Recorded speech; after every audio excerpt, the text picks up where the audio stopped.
but you texted me, my brother almost died and I saved his life. Mm. Tell me that story. Yeah, and like this is not. When I texted that, I don't want you to get the idea of like I'm trying to purport myself as some sort of hero or anything like that. I It already was thought that, so you don't have to worry about that. You're in my phone uh, as hero. hero number one There's not person. even a number. It's just hero. Just You hero. don't need a number if you're number one. um, yeah. So this was 2022, and my mom called me, and so my brother is 10 years older than me. So at the time I was, let's see, obviously I'm a writer, I'm not a mathematician, but I think I was 35, and so he was 45. Mm, My mom called me in the morning. She's like, "Hey, I got this weird message from a girl, and she had said that she was with Brian, and he's in the hospital now, and we're trying to reach somebody, and please call me back." And she was like, "Oh, I think it's a scam or something like that." I'm like, "Oh, well, let me listen to the message." So I listened to it, and I'm like, This sounds oddly specific. She sounds like kind of distressed." So, long story short, she called her back. Turns out my brother had a stroke. mm. And that morning he woke up and he was paralyzed on the side of his body, couldn't move. And an ambulance came and took him to the hospital. Yeah. And This girl you obviously hadn't met before, or else no, you would have recognized her no. voice. Right, right. So it was just, some girl that he was with. Yeah. And, you know, essentially saved his life, because she's the one that called the ambulance and brought him to the hospital. And so I went to see him that day, and, he looked pretty bad. He couldn't swallow. And this is, surreal. You hear of strokes, you don't really know what to think. And so you go there and he's sitting up, and, he's a healthy guy. He doesn't drink, Yeah. he doesn't smoke, which is weird because it's like, how the fuck is To this have a guy? stroke at 45 He without drinking or works out smoking. all the time. He runs marathons, plays basketball, does jujitsu. Like, you're Yeah. talking the pinnacle of health. So that, I mean, that's a whole other, Yeah. conspiracy to dig into. But so I go there. He looks fine. I go and see him, and I leave, and then it, I start talking to my parents the next day, and they're just like really, and they're older, but they're obviously concerned. But I can also tell they're not retaining like the medical diagnosis and things that the doctors are saying. And I'm like, fuck, like that's not good. And so the next day I go and I'm with my aunt, and he's so first of all, he gets discharged, or he doesn't get discharged. He gets moved to like the next step of being discharged from the hospital. So it's like I forget the actual term, but it's like a floor where 4 patients are seen by 1 nurse, right? Yeah. So I go there, it's like 4 o'clock or 3 o'clock, and I'm there with him the whole day. And I notice he's like getting worse. Like he can't swallow. He looks like a fragment of himself. And finally it's like 10 o'clock, 11 o'clock at night. And, I'm looking at my aunt, and I'm like, this something is not right here. Like it looks like he's getting worse. It looks like something's gonna happen. I'm like, I don't feel comfortable leaving here. Mm. So finally I get the doctor, and I'm like, and it's a fucking chore trying to get a doctor there, Yeah. because it's like, he's a step away from being discharged. I'm like, he does not look like he's ready to go fucking home. Yeah. So I get a doctor in there, and I'm like, "Doc, like, you gotta fucking look at him. Like, he looks significantly worse from 5 hours ago." So he's taking a look at him, he's listening to him, and he just like comes back, and he's just like, "Yeah, he's on the verge of cardiac arrest." And I'm like, What the fuck does that mean?" And they're like, "Well, we have to intubate him. We have to move him down. Like he could die." Yeah. And I'm like, Holy fucking And the shit." only reason the doctor knows that is because you Right. got a Is doctor I'm like, to "Dude, say, I "Hey, can't can leave you you." go look at this guy Right, in a hospital that you're supposed to be checking on regularly anyway?" right. So he could have just slipped into cardiac arrest right there, and the doctor would have just, been like, "Sorry, dude, that's it. And My just bad."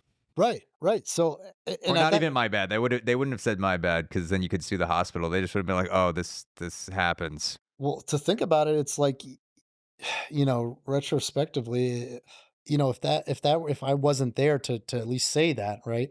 Listen, this story gets fucking Yeah. significantly worse. Yeah. Um, Sorry to sidetrack. no, no, no, no. But that's like a crucial moment where you're like, what? Like he was about to go home in a couple days or a day or two, and now he's going to be intubated. They're moving him down, and Yeah. so you don't have time to react there. But um, so they move him downstairs and they're like, "All right, we have to go into the ER, emergency room because obviously we need to get him sedated and put under." And it's like one of those moments that's like indelible in my mind, and I think about it now, and it's like it's something that I can describe in exquisite fucking detail. It's like I show up in the emergency room and he only hears intubated, and I think he thought like incubated, and it was during that time where COVID happened, and it was like if you're put on a ventilator, like that means a death sentence. So I think that was going through his Yeah. mind. What year is this? This is 2022. 2022. Okay. So they're putting him on a Yeah. ventilator. He can't breathe, he can't swallow. And like there's a moment where they're trying to, and I'm sitting there and I have a fucking like crystal clear view of this. And it's like my big brother, he's in a bed and they're sedating him, right? And he's like ripping off the arm things. He's in this like drug state of panic, and it's just like they're like, "It's okay, we have to do this," and like I'm trying to talk, and like I could just like the tears are coming out of my like eyes, and I'm not even aware of it, and it's just like this harrowing image of him just like almost fighting for his life, Yeah. and they're just like Well, he trying to. literally is at that moment. Yeah. But the scary part is like he was so scared, to see that, written all over him, not understanding what's happening because he's like in this, feeble state and he's getting these drugs put into him. And, you're trying to explain it to him, but, you're in that state where you're just like, I don't know what's going on. I heard a word here. I heard this. I heard ventilator, and just seeing them like put him under and just like put a fucking tube in his mouth and the things come on and you're like he became a fucking vegetable, Yeah. and I'm just sitting there and I'm just like deer in the headlights, you feel so fucking powerless and you feel so vulnerable and like, just the emotion that overcame me where I'm just like these tears are coming and I could just like feel my heart. Like you want to talk about nihilism, like what is life? What is anything? What does anything mean? And it's just like you feel like these hands just like in a vice, just like doing this to your heart, and you're just Yeah. watching this, and you don't know what to do, you don't know what to say, and you're just witnessing it. Um, and it was just like it was the beginning of like a terrible, like obviously, like just atrocious sort of experience, but a lot to take away from it. Whereas the next day, from that day forward, I'm like, I can't not be with him. I can't not be in the hospital to make sure this doctor's doing this nurse is doing this. It's like I took on that role of like my parents are the caregivers, like your whole life, but like you get to a point where they're not equipped anymore to deal with this, to Mhm. step in and, I took on that role because I'm like, what's the alternative? Like he could fucking die, Yeah. and like you have a brother, Yeah. right? Like Too. just imagine where, you are not like your parents are not the go-to anymore. It's like you are the person to step into that role, Yeah. and you take on this survival mode where it's like you're not gonna take any shit from if I don't understand what you're telling me, doctor, you're gonna tell me it fucking 5 more times till Yeah. I understand it. you know? Yeah. And it's a tough line to Yeah, walk. you're now the advocator for your brother's life. And it's also a tricky sort of, role to inherit because you don't wanna alienate the medical staff. You don't wanna be too much of a dick where they're like, "Fuck Mhm. this dude." But it's like that certain give and take and picking your battles. Yeah. Um, and it was a 3-month journey of being there every day, and he got a fucking trach put in his neck, like a trach, you know? Is that, like, where they cut open the Yeah. esophagus and put the tube Yep. directly in, like, for feeding and breathing and Yeah. stuff? Yeah. Yeah. And like, fast forward to today, trach is gone. He's, you know, he's still dealing with side effects, obviously of a stroke, but he's working out again. He's working, he's driving, he's doing all these things. But it was like this 3-month process for me was so it was so formative because you got to see like this outside view of somebody that was a vegetable, right? That over time, you know, like it gave you perspective on how we take for granted all these little things. Mm. Like he couldn't eat for a month. He was on a feeding tube, and the only thing he wanted to do is he would tell me, and he would write. He couldn't talk, so he would just write shit down, and he'd just hand it to me. I was like, I just can't wait to eat. I can't. I want a burger, And it's like you don't realize how good things are until that shit's taken away from you.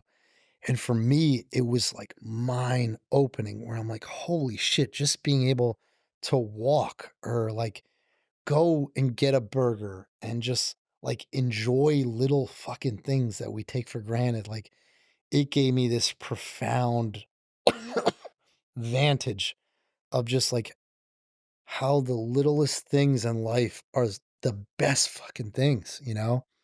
Um, and it's something that like really shaped me because you get so conditioned to just like have everything that you want and to like being able to go work out. Like it's just such a novel thing. Like, yeah, I would call it a workout in, but like imagine if you couldn't do that shit. Like imagine if you were Yeah. confined to a bed.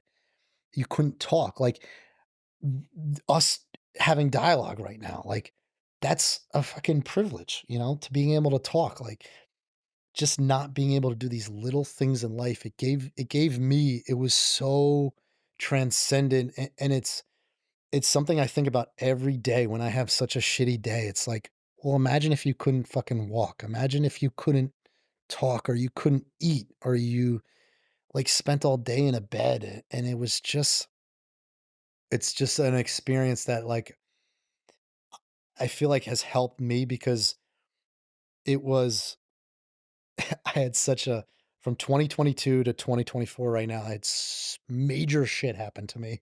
Whereas like the first couple times we talked, like, you know, I quoted philosophy and, all these kind of things to cling to. And it's like, man, you don't fucking know what you're gonna cling to until shit happens. Mm. You know, you could have this aspect, this look on things, and it's like, man, you don't know if that's gonna be what Well, gets you through things. in those moments where you see your brother essentially on not life support, but No, the it was life ventilator, was it support, yeah. life support? Yeah, So man. ventilator, Yeah.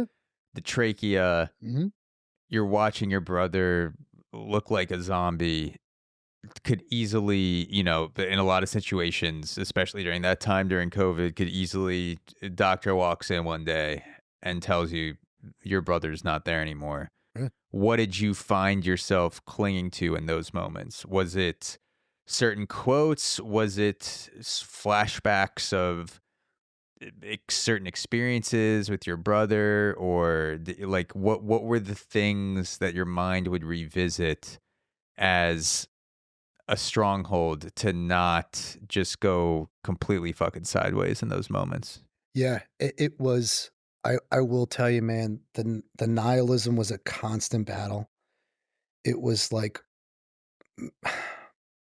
how why does this shit like this happen? Like somebody like him, like I've done so many drugs in my life. Like, Obviously I work out like crazy right now. I'm a little bit healthier, but I'm like, you look at somebody like him that has done everything by the book, and it's just like, how does this happen to somebody? So Um, you get that cynical sort of outlook yeah, it's where like it's that. Look, that person's healthier than me. What's the point if he's right, about to die? If he just had a stroke, right. what's the point of all this shit? So you get that pessimism, that nihilistic outlook. But for me, it's weird. It started out like that, but as I got to see him progress, it was like the only way to live your life is day by day.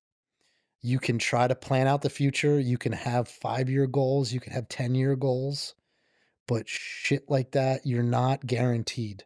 Mm, And all it takes is one decision, one instance, one event, and that carpet is pulled out from underneath you. And I think I really learned to live my life, have a general idea, like, sure, plan that out, but you can only live day by day. Um, and it kind of brought me back to like living in the moment, like having a good meal, but not like it's weird. There's a fine line because it's like you don't want to make pleasure the motive of everything you do. And so if mm, we talk about being able to eat or to like go and work out, like, you don't want everything to be derived from pleasure and feeling good, but you want to be aware of how privileged it is to be able to do these things, to be grateful for these things.